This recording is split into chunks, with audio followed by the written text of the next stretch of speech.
Welcome to Samba Samba. Enjoy the video. You start by opening WhatsApp and tapping the three-dot menu in the top right, then choose Settings. Once in Settings, tap Notifications so you can change both message and group tones. Make sure your Redmi isn't in Do Not Disturb and the media/notification volume is audible, otherwise changes won't play. Now, locate the notification tone field under Messages. This is where you begin selecting a new sound. Follow this step to proceed to device-level selection. Once you tap Notification Tone, you'll see the system list. You can preview each sound by tapping it. If you want a custom MP3, choose the option to add or pick from files. Use the Files app to navigate to /ringtones or any folder with your audio. Once selected, press OK or Save to apply. This assigns the tone for messages or groups.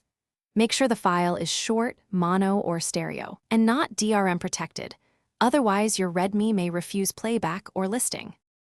After saving, test by sending a message to yourself or asking a friend to ping you. You should hear the new tone. If it doesn't play, restart WhatsApp and, if needed, reboot the phone. This often forces the system to refresh sounds. If the custom tone is still missing, move the MP3 into the System Ringtones folder, then reopen WhatsApp and reselect it. Finally, check app permissions for storage if the file can't be accessed. That single troubleshooting tip fixes most issues. Thanks for watching.